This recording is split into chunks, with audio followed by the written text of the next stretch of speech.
and welcome to AEW Unrestricted, the official podcast of All Elite Wrestling. I am Aubrey Edwards, along with my best friend and fun behind-the-scenes employee, coworker person, Will Washington. How you doing, Will? I'm doing great. What is your official title? I don't know. I'm like, he just does wrestling creative things. I know it's the official title is Wrestling Administrative Coordinator. That's so like, what do you do? I know that title changed like a million times. I remember it was we were like trying to come up with various things, and I remember it was just like creative coordinator initially, and then it was like, oh, you're also going to be doing this, and you're also going to be doing this, and then it was like, you know what, we're just going to leave it under like wrestling administration. I remember when that all came about that day. I think it was one of those, like, I was at one point like special projects coordinator. I'm like, no, that sounds made up. Like, we can't do that. I'm about senior project manager. Like, we don't need to be different. Let's just do that. Anyway, if you're a newbie to this podcast, you may not know that we are sponsored by Upper Deck, this amazing trading card company. You can collect your favorite wrestlers in the 2024 Upper Deck AEW Insert Your Trading Card Collection today. Unwrap autograph, memorabilia, premium tech inserts. Visit upperdeck.com to learn more. And we've actually got some new cards we're opening today. Yeah. I've got some cool ones from the new Black Diamond set, which are all premium cards that like feel very expensive. Yes, they are thick. Yuck, with 2 C's. Yeah, my favorite. I just pulled this like Diamond Might. It's like 3D. It's actually transparent. It's kind of hard to see on the video. But it's literally like Orange Cassidy punching somebody mid-punch. Oh, that's so cool. It's freaking cool. Yeah, I'm going to need to bring that to work and give it to him. He'll just go, thanks, and then not really care, but it'll make me feel good. I've got your boy. Ooh, Swerve Strickland. Look how shiny that guy is. Well, speaking of Orange Cassidy, I've got Chuck Taylor. Chuck Taylor. Oh, buddy. Yeah, look at that. Took him 5 years, but he finally said the S word on TV. He did. I've got Cope. I'm so happy he's been back on TV. Real excited. Oh, I also have this card from I think our guest for today. Who's our guest today, Will? And we are joined by a man who we're all very familiar with, but I would like to introduce him as the 5th most powerful man in all of professional wrestling, and we'll get into that in a moment. He's also co-host of his own podcast. And also a dog dad. Ooh. Welcome, Rocky Romero. Hello. It's nice to be here again. It's been a minute. It has been a minute. Fun story. We were going to have you on the podcast a couple months ago and then got a fun text that said, "Hi, I'm stuck in immigration," which is probably the most Rocky Romero text I could have gotten. Because it was like, I don't know where this guy is half the time. He has to work for like 3 different companies. So speaking of being the 5th most powerful man in wrestling, go ahead, Will. I was going to say, I'm really proud of you, though, because as much as you are constantly on the go, working for multiple different companies, I had a phone call with you the other day, and you were actually sleeping. You were catching up on sleep. I'm so proud of you. You finally got some sleep. Thank you. It's been 3 years since I've slept, and I finally got some sleep. I was stuck in immigration for 3 years, so you know.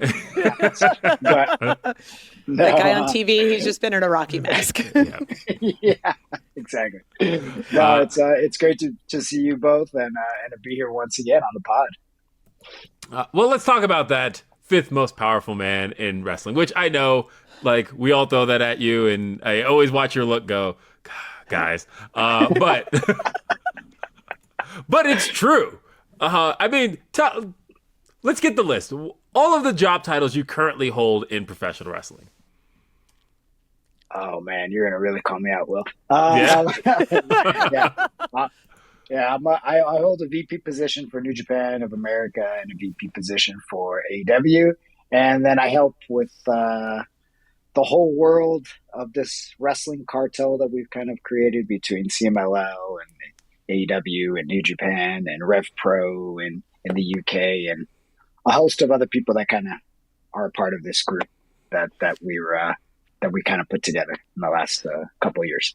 Rocky's job title is glue of the professional wrestling industry.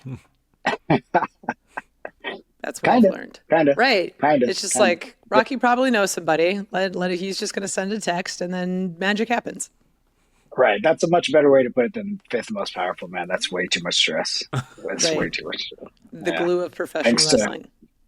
to Brian Danielson for that, I think. So Yes. That's right. That was his fault. totally his fault. But it's great. It's. I mean, it is true that, as Aubrey just put it, you are connected in so many different facets of professional wrestling that literally it's. There's so many times where we want to get something going, and it's literally like, bet you Rocky can make that call, and you'll make the phone call and make it happen, or tell us why it can't happen, or whatever it is, and to be that guy, to know that you have that ability to move things forward the way you do. Is that anything you ever pictured for yourself in professional wrestling, knowing how long you've been doing this?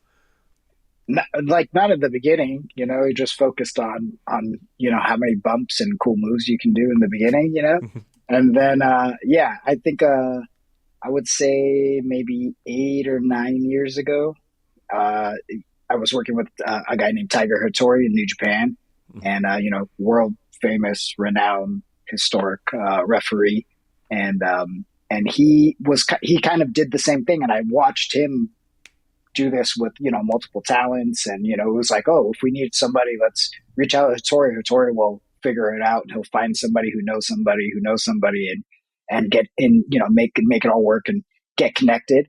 And he came to me and was like, oh, I think we're thinking of getting a partner in the US. And at that time it was Ring of Honor. So, we sat down with Delirious at that time, and we were able to bring Ring of Honor and New Japan together.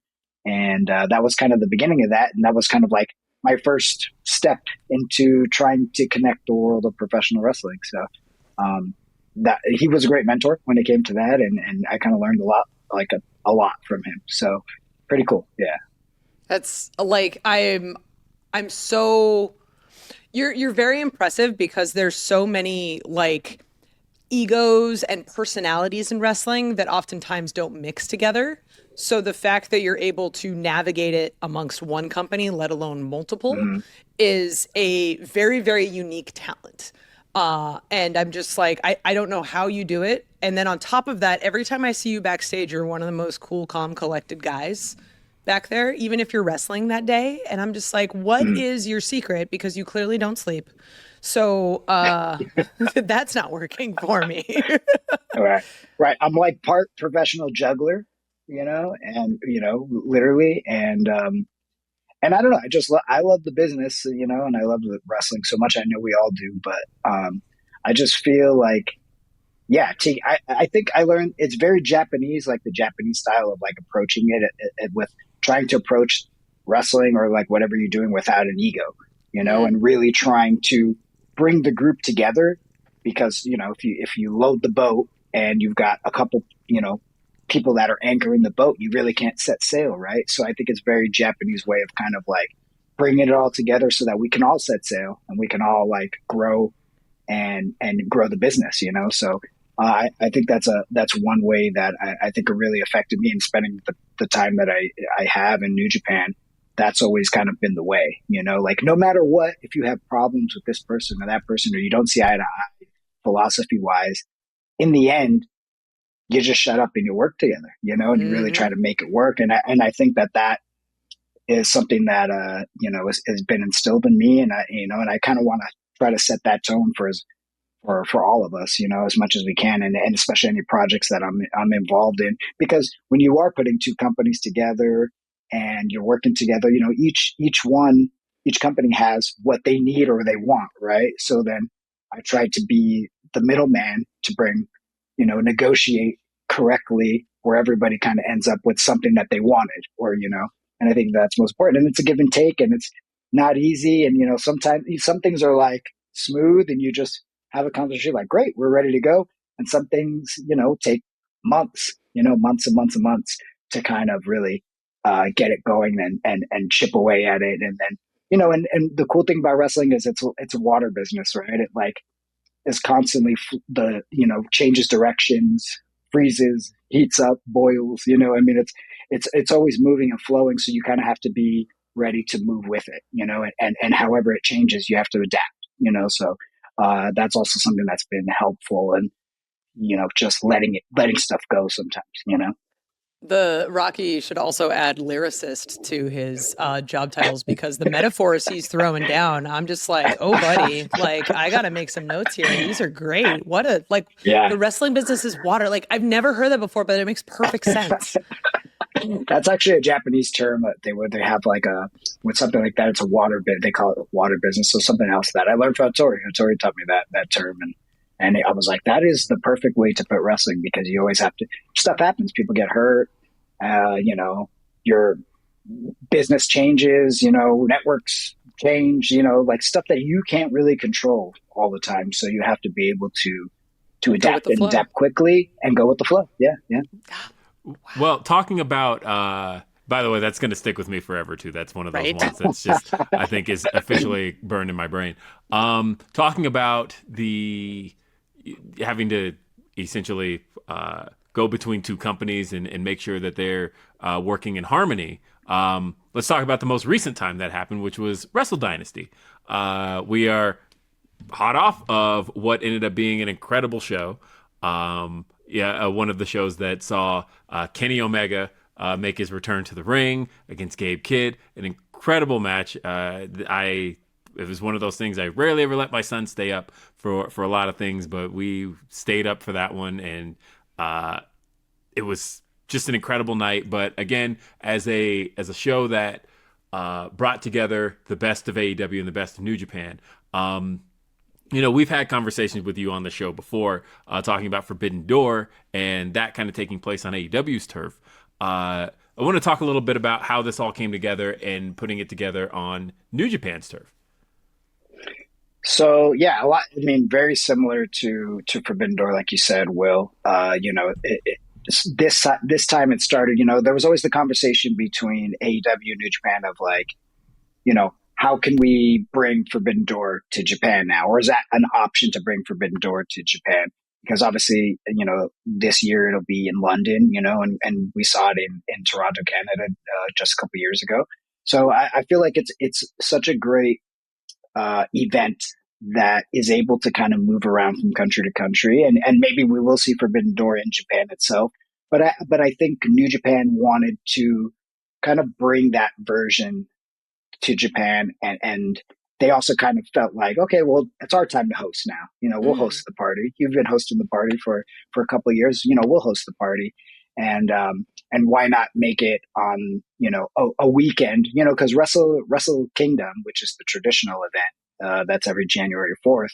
It's always on January 4th. So I love that. Regardless if it's a Thursday, a Sunday, whatever, always January 4th. Exactly. So January 4th. So when you get it on a weekend, it makes sense to do it, a back-to-back event, So, when the ideas were going around of like, well, what should we do? Do we do 2 nights of Wrestle Kingdom? And it was like, maybe this is a good opportunity to bring AEW.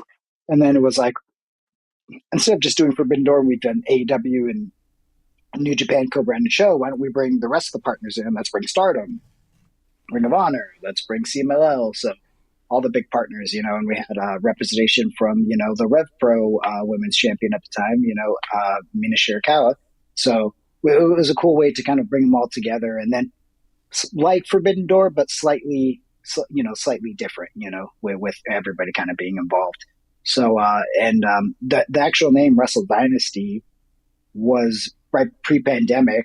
New Japan had plans to go back to Madison Square Garden, and it was going to be called Wrestle Dynasty. So then, we've been sitting on the IP for the whole time, and we had these logos made and everything. And I was like, I feel like this could be a Wrestle Dynasty moment, a great way to introduce that IP. So yeah, it kind of just all worked out, and it, smoothly came together in the beginning there. And then the hard stuff starts when you're negotiating, like who's going to be on it and everything like that, but we got there. And like you said, Will, it was an amazing show. Never expected that, we would have a match like Kenny Omega versus Gabe Kidd. I mean, that wasn't even in the cards. It came much later. And, obviously not knowing what was going to happen to Kenny and during his state, And then obviously like an opponent like Gabe Kidd, where they've never even been in a room together, until that moment. So it was pretty cool. It was really, really cool to bring that together. And it was such a representation of like this younger generation, the youthful generation of New Japan, who, many stars have left and things have changed a lot there. But now we're seeing this rise of this brand new generation, and they're all super talented. And to see kind of the old school generation of Kenny, a guy who's headlined that Tokyo Dome so many times in epic, legendary matches, he comes in and wrestles Gabe Kidd, who's the future. So it was just a really cool moment. There was so much emotion in the building. And, when you're in front of like 16, 17,000 people and you could feel that emotion and the tension in the room in such a massive building, there's nothing like it. It was definitely a marquee moment in my career just to be a part of it.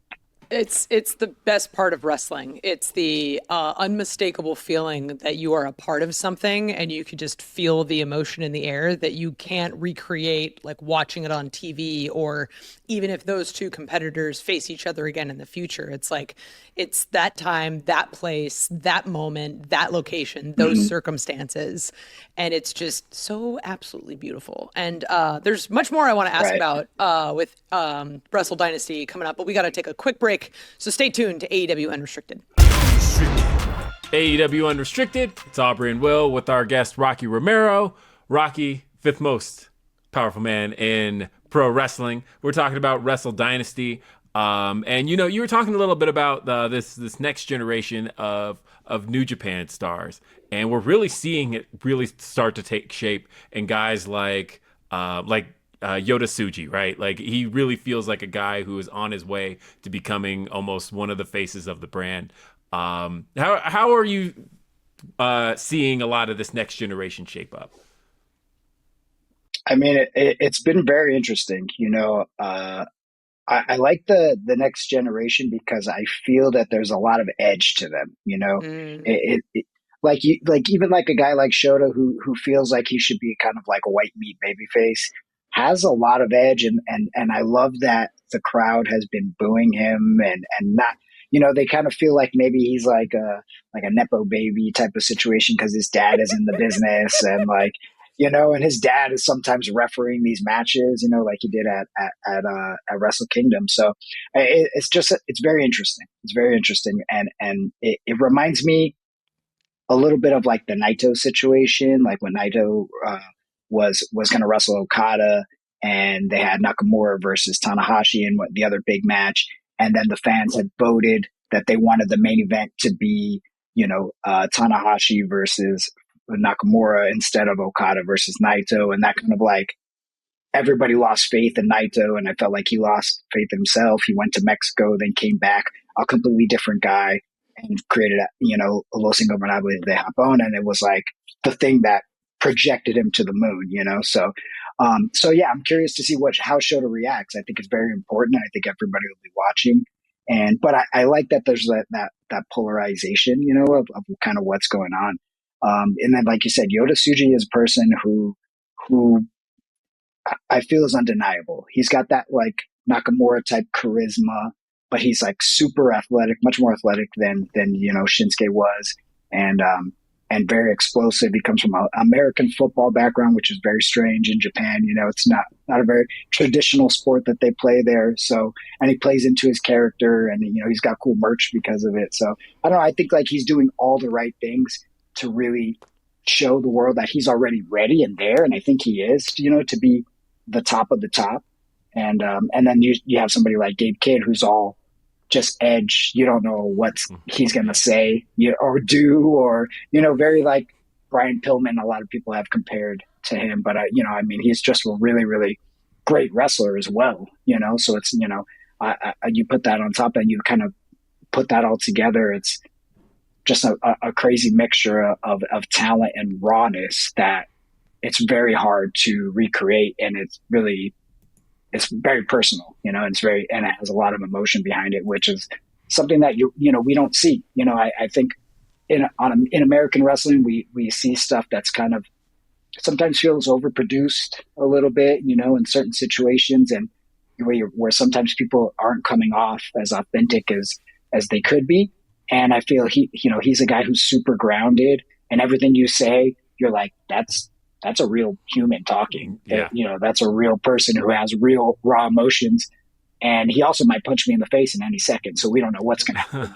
So so it just really creates an element of uneasiness, but interest, right? So and there's a few more people, like David Finlay has really come into his own, and he's not a guy who's like of the new generation, but a guy who I think has been handed the ball and has really, really run with it. And that match against Brody King was insane. And when he picked up Brody for that power bomb, I was like, what is going on? It just blew my mind. I was like literally jumping up and down. I was like, what is going on?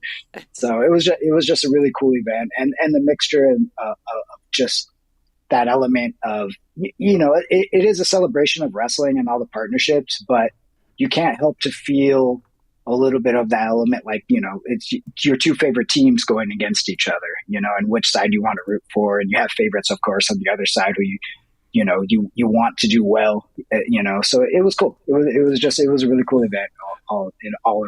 Yeah. I think that's the piece that I really liked about the event was that, Forbidden Door, I think, it has always been one of our tentpole shows and is a very strong show. But a big piece of what fans kind of want out of Forbidden Door is they want the names from New Japan. They want the stars. They want the guys that they've been mostly familiar with. And what was kind of cool is on the other side to get to see this kind of rising next generation on Wrestle Dynasty, I think got to give, especially like the AEW fan, some exposure to what's been going on in New Japan and maybe the time that you might not be familiar with a product that's not an American wrestling product. And I thought that was kind of a cool way to get people introduced to a lot of what's been happening over time, while at the same time, you got to see these guys go up against, Jack Perry and as you mentioned, Brody and Kenny Omega. You got to see Ricochet go up against Zack Sabre Jr., who most AEW fans are familiar with at this stage. But get to see all these guys do the thing, and then to get to see the Young Bucks. We didn't even talk about the Young Bucks returning to the Tokyo Dome and becoming IWGP World Tag Team Champions. Like that to me was such a cool moment to witness that, and to get to do it with the old music too. Like it was so great, so good. Yeah, I was so happy to see the Bucks return. Obviously, it's all kind of starts from the Tokyo Dome 5 years ago, right before AEW started. That was their last event for New Japan. Then they left, started AEW, and so we hadn't seen them in almost 6 years. So for them to come back at kind of a pivotal time, and obviously that we haven't seen them on AEW television in a while as well. So, it was just a cool moment to see those guys, Kenny, Bucks, were so important in the growth of New Japan worldwide, starting AEW and then coming back for this like tentpole kind of historic event in Japan. I think was huge, and I think the fans really appreciated it. They got such a great reaction. And you never know, and they're against somebody like Naito and Hiromu, who are like the guys, right? Legends.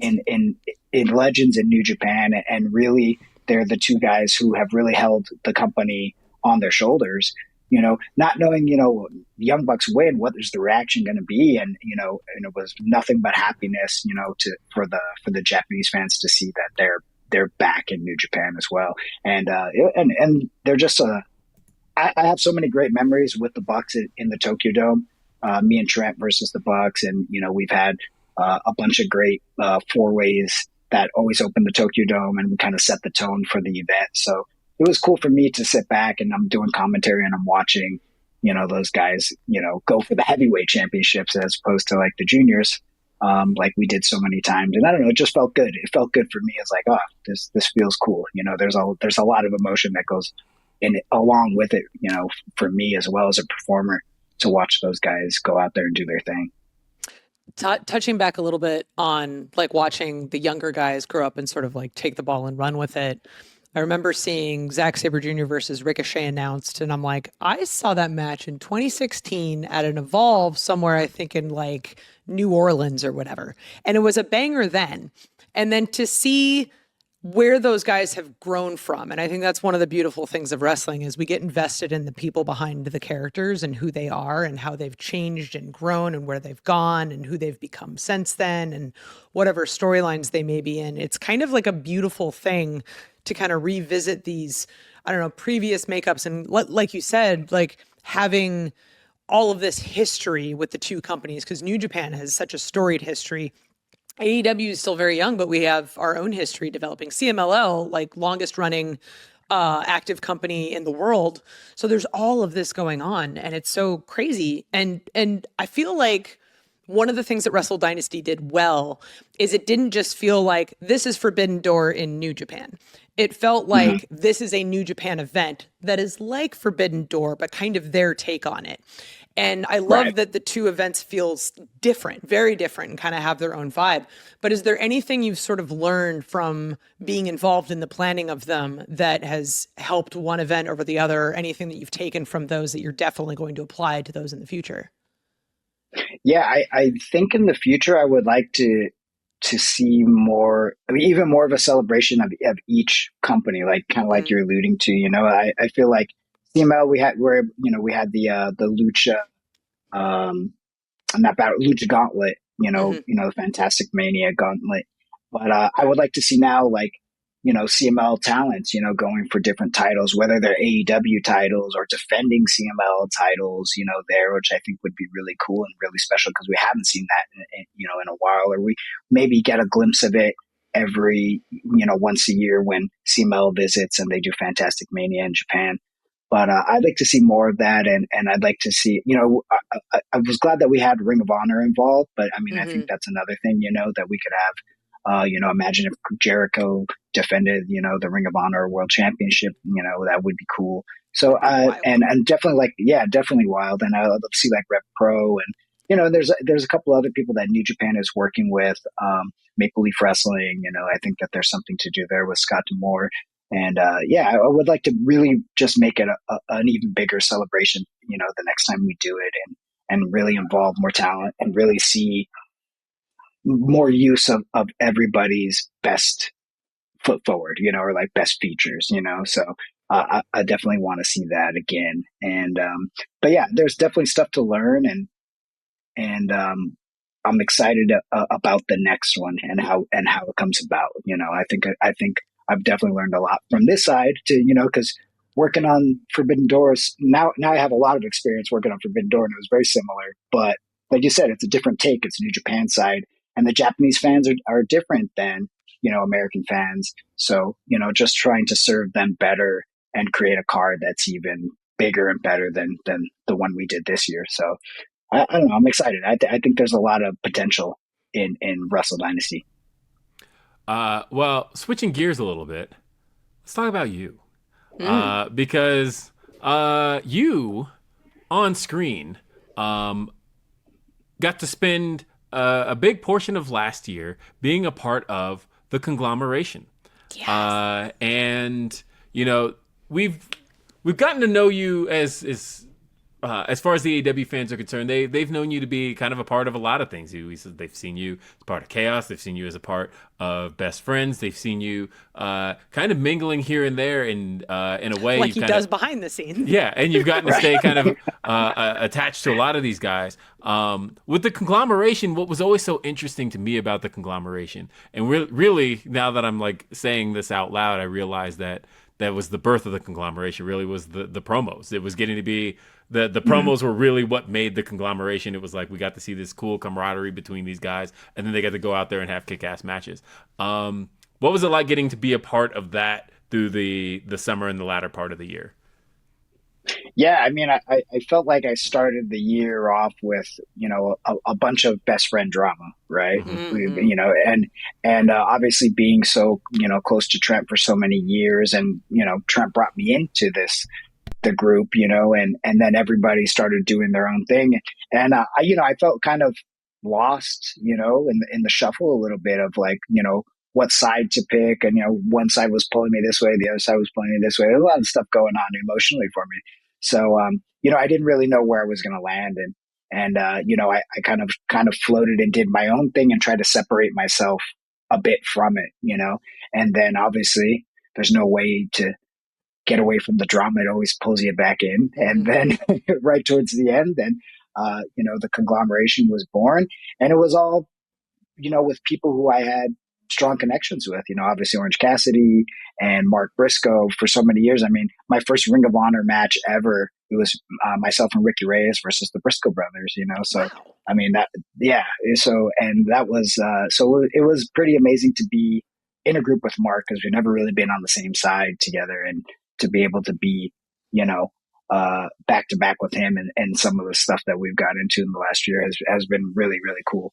And then obviously Kyle O'Reilly, as well, there's so many times where, it was like Red Dragon or Kyle versus me, and Kyle spent a bunch of time in New Japan as well. So there's a long history there. So, and as well, Willow Nightingale, who's, she's come into her own in the last couple of years, where, the first time I saw her, I was like, oh, it's undeniable. You're just like, there is something really special about her. And then all of a sudden she gets in the ring, and you're like, whoa, and she can go? Like, what is, like she's just incredible. And, she was the first New Japan Strong Women's Champion. And, to have her be a part of that, when we came up with the idea, and we were going to do the tournament, it was like, Willow's definitely got to be involved. And to see her just grow every year, and just kind of like just beating expectation after expectation every time.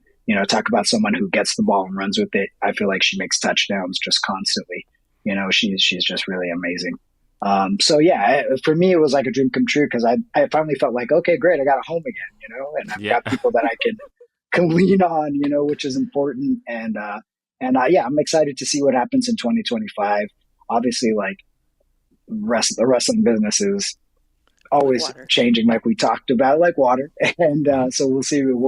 We'll see what happens this year, and I'm excited. I think there's a lot of stuff, really cool stuff that's happening in AEW, especially coming off of 2024. And I love that there's this huge power dynamic, because it feels very real. Like when you deal with all these companies and you start to really break down, you start to meet all these different individuals and see how each person plays their part, and how each person is, pushing the power back and forth from each side. And now we definitely see that on screen right now, with the Death Riders, and, we saw with Orange Cassidy, him trying to stand up and be the guy to put AEW on his shoulders to counter battle against the Death Riders, and, Darby as well. So I don't know. I think, the Young Bucks disappeared, and Brandon shredding papers, and I don't know what's going on there. Like I like, it's like a scene out of a movie. So I'm really excited about this year, and see where I go. And I'm curious to see where the conglomeration is going to fit into all of this. This is so good. This is so good. Oh my God, there's so much more to talk about. We got to take another quick break. I don't want to. I want to just keep talking. Stay tuned. AEW Unrestricted. We'll come back real quick. AEW Unrestricted, Aubrey and Will talking to the glue of professional wrestling, as we've determined, Mr. Rocky Romero, Rocky Azucar Romero. Fun fact, I taught Kyle Fletcher what Azucar translates to. You didn't know? You didn't know? I was like, yeah, it's sugar. And he's like, how do you know that? I'm like, well, let me tell you a long storied history about how I wanted to help our luchadors hit their times better. I love it. Oh man, it's so funny. So we were talking a little bit about before the break, going into 2025 and all of the exciting things happening. And one of the things I love about Forbidden Door season is getting to see Tanahashi and how absolutely wonderful and warm and welcoming he is. Like, even if it's the first time he's met you, he's just so respectful and wonderful, even though he's this legend and this crazy, like he's so important to the history of wrestling and wrestling currently, but he just treats you like an equal always. And I know that he's sort of on his like retirement year. I think in April, they've announced that it's his last match in the US, against Konosuke Takeshita, who's like, we've seen kind of like just completely skyrocket at AEW and elsewhere. What has it been like sort of seeing and working with Tanahashi over the years and sort of seeing him in this final phase of his wrestling career. Yeah, I mean, he was one of the guys that when I started in 2002 in New Japan, he was one of the guys that were like very welcoming and open and was like, let's go grab a beer, or let's go grab some food. He's just such a beautiful man, like really physically and yes, just an open heart. Like he really comes out. He's very authentic, and not only is he the guy that kind of single-handedly saved New Japan, from ruin, and really became the face of the company, but and Japanese professional wrestling kind of put New Japan on the map again. He's now in a role where he's, the president of the company. And I don't think that there's any better person than to have as that figurehead than Hiroshi Tanahashi. I mean, it means a lot to the fans. It means a lot to the wrestlers, obviously, and to the company itself. But, he's actually super well educated. He went to like the Harvard of Japan, and like he's just he hits so many boxes. He checks so many boxes, and like I said, he's just a really humble guy, and just a guy with who's very authentic. So it's kind of surreal to see the ace, right? Kind of talking about his final year in professional wrestling, as a talent, which is just strange because, there's some legends that you just feel like they're always going to be there no matter what, like Elijah felt like that, he's just like, no matter what, you're like, well, Liger's there. He's always going to be there. He's going to be there forever. He's been here for 30 years, he's going to be there for another 30 years, and it's weird because, as I get older, I start to think like, oh, wow, like we all have our time and it's all kind of coming, it's all borrowed here. And it's, and to see it kind of coming to an end and coming to a climax for Wrestle Kingdom next year is kind of surreal. So yeah, April 11th in Chicago, Windy City Riot, like you said, we're going to see Takeshita, who's the alpha, right? And kind of the big Japanese star currently versus the guy who prominently brought Japanese wrestling globally. So I think like Tana set the stage and made the road for Takeshita to walk, and now Takeshi's not walking, he's running, like he's killing it, like you said. So and I know it means a lot to Takeshita as well, because Takeshi was a huge New Japan fan growing up, and he used to write letters to the dojo and write letters to Tanahashi and write letters to different various wrestlers because he wanted to join the New Japan dojo. So I think it's just kind of full circle for him. And I know they faced off in DDT when Takeshi was super young, like 18 or something. So, and I feel fortunate that we're able to see it in the US, and it's going to be very accessible for so many people in America, to be able to see Tanahashi in a match has high stakes and that's very important, Yeah. So I think it's very cool. Yeah. I'm really excited for that. And I might cry a little bit, who knows? Same. I think, especially to be in there with somebody like Takeshita, who I think being on just such the performance role he's been on, to get to see Tanahashi have that match in Chicago, I think is going to be incredible and something special. Did you see Tanahashi crying during the Gabe Kid? That's what got that. Omega match? Yes, that was wild. I was looking over because I was doing commentary and he's on the other side, and I'm staring at him and he's bawling, and I'm like, no, oh no, what's going on? It's contagious because I felt it through my screen. I'm like, yeah. That was something special to see Kenny back in that environment. That's really cool. This got me thinking though. You're talking about. As we're approaching the end for Tanahashi. But talking about you've been at this, is this year 25?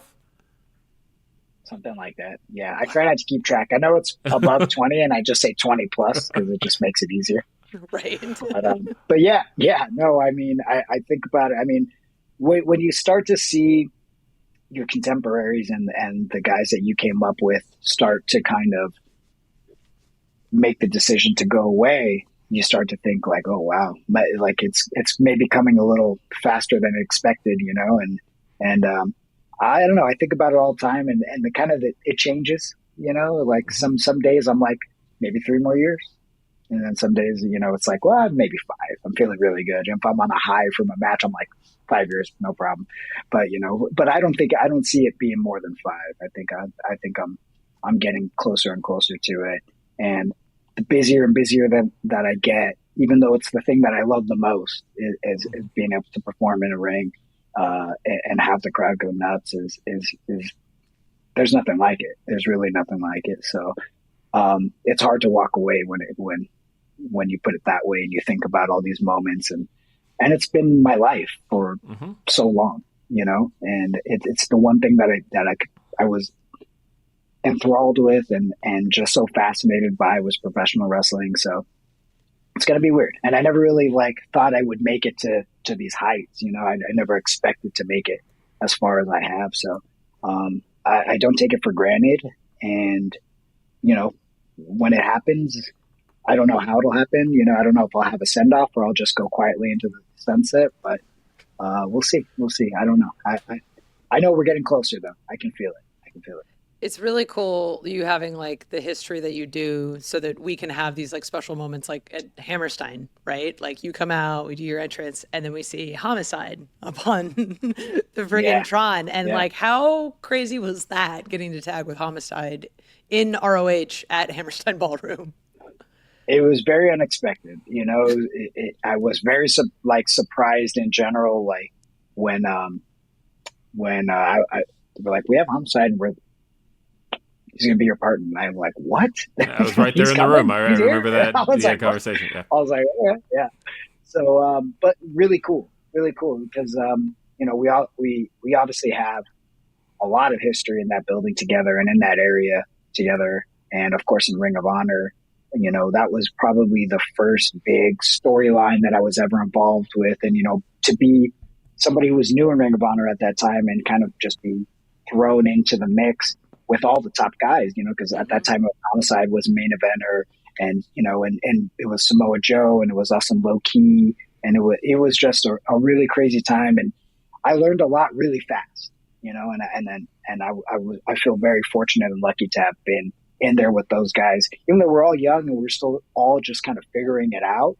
But I don't know, it was a very special time in Ring of Honor. It really was, and to see where everybody's at now is just mind blowing, to see, Danielson, who I spent so many hours with, over years and years and years, and training in the dojo together, and, sweating and beating each other up, and to see him, to the heights that he went to, and, then to see him, just a few months ago walk away, it's weird. It's weird. It brings up a lot of good, bad emotions, because you feel like, I don't know, you just feel like that's your friend, and you want him to be well, and you want to see him to continue to do what he loves the most, because he loves it the most. It's the thing that he's so passionate about for so many years, and how many hours and hours and hours that we've talked about wrestling. Or, back in the day, we used to trade tapes like, oh, have you seen this? Have you seen this? Have you seen this? And, so I don't know. It's weird. It's weird, but it's interesting. And to be back with Homicide was really, really cool. Really cool. And like I said, very unexpected. It was like a nice way to kind of cap off 2024 for me. Mm-hmm. God, I love it. And I've loved this conversation. This has been so good. This has been really great. Rocky, it is always great having you here on AEW Unrestricted. You're welcome back at any time, because it always feels like there's even more to talk about. And, of course, you can find Rocky Romero on Instagram and X, Azukar Rock. Azukar. Yeah, you got to roll the R, bro. I can roll my R. Azukar. Otherwise, AEW Unrestricted is sponsored in part by Upper Deck, Collect your favorite wrestlers in 2024 Upper Deck AEW and start your trading card collection today. Unwrap autograph memorabilia and premium tech inserts. Visit upperdeck.com to learn more. You can listen to and follow this podcast, AEW Unrestricted, at Apple Podcasts, Spotify, or wherever you get your podcast. And check out the video episodes. You can see our pretty mugs on our YouTube channel at AEW Unrestricted. Hit that subscribe button so you never miss an episode. And are you an AEW insider? Get early access to ticket pre-sales, special merchandise offers, and more straight to your inbox. Sign up today at AEWTix.com. And don't forget, AEW Dynamite on TBS Wednesday nights at 8 p.m. and streaming on Max. AEW Collision live every Saturday on TNT and also streaming on Max. ROH streams every Thursday on Honor Club. Otherwise, folks, I'm Will Washington. She's Aubrey Edwards. For our guest, Rocky Romero. We'll see you next time. Have a great day. Peace.